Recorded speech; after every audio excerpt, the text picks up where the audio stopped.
Hello students. तो welcome करती हूँ मैं अपने टेस्ट सीरीज़ में। जैसा कि आप लोग जानते हैं, सब्जेक्ट है होम साइंस और हम कर रहे हैं टेस्ट सीरीज़। तो शुरू करते हैं आज के सवाल का। पहला हमारा सवाल है, विटामिन ए की कमी से कौन सा रोग होता है।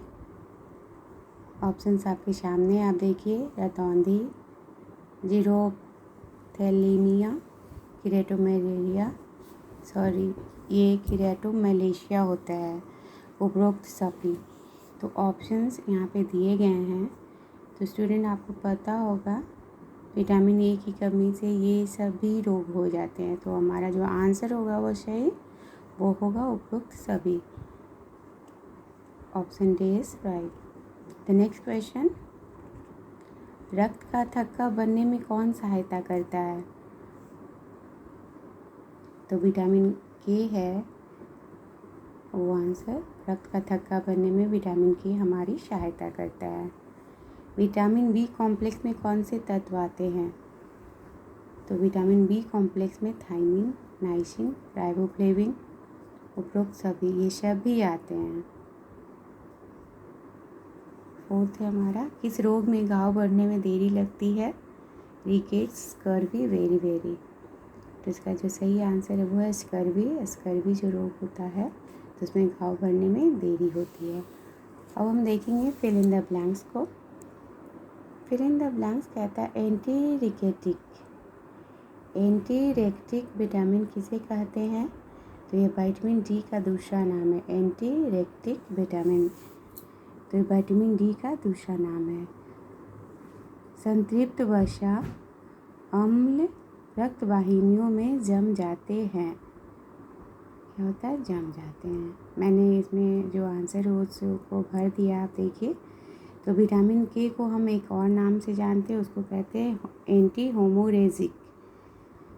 विटामिन के को एंटी होमोरेजिक विटामिन भी कहा जाता है।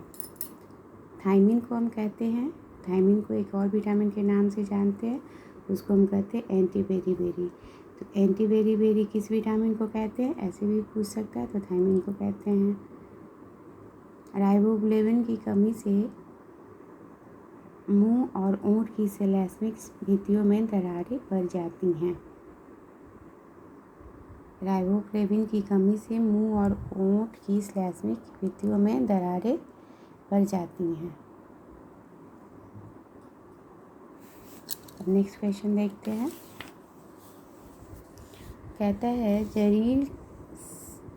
शरीर से जल निष्कासन किन तत्वों पर निर्भर करता है। शरीर के आकार, आसपास के तापमान, शरीर की क्रियाशीलता, उपरोक्त सभी। तो इसका जो सही आंसर है वो है उपरोक्त सभी।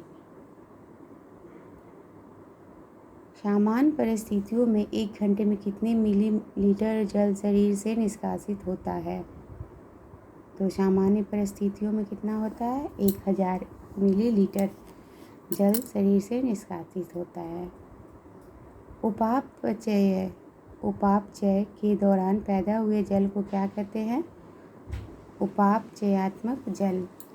उपापचय के दौरान पैदा हुए जल को क्या कहते हैं, उपापचयात्मक जल। गर्म तथा सूखे वातावरण में जल का निष्कासन कैसे होता है। तो गर्म तथा सूखे वातावरण में जल का निष्कासन अधिक होता है। जल की अधिकता से कौन सा रोग होता है। तो जल की अधिकता से एडिमा रोग हो जाता है। कुछ फिलिंग द ब्लैंक्स क्वेश्चन को यहाँ पे भी देखते हैं। भारी कार्य करने वाले व्यक्ति के शरीर में उपापचय की क्रियाएं तेजी से होती हैं। रक्त में कितना % जल होता है। तो रक्त में 90% जल ही होता है। मूत्र में 97% जल का अंश होता है। भोजन के द्वारा प्रतिदिन व्यक्ति जो है 1 से 1.5 लीटर तक जल ग्रहण करता है। भोजन के द्वारा व्यक्ति प्रतिदिन 1 से 1.5 लीटर तक जल ग्रहण करता है। शरीर में 100 ग्राम वसा के उपापचय से 107.1 ग्राम जल पैदा होता है और शरीर में 100 ग्राम कार्बोज के उपापचय से 60 ग्राम पैदा होता है जल। एक स्वस्थ व्यक्ति के शरीर में गुर्दे प्रतिदिन 180 लीटर जल को फिल्टर करते हैं। एक स्वस्थ व्यक्ति के शरीर में गुर्दे प्रतिदिन 180 लीटर जल को फिल्टर करते हैं। लू लगने से पानी की कमी हो जाती है। लू लगने से पानी की कमी हो जाती है। That's all for today. Thanks for watching. Video को लाइक कर दीजिए। अगर आप नए हैं तो चैनल को सब्सक्राइब कर लीजिए। बाय।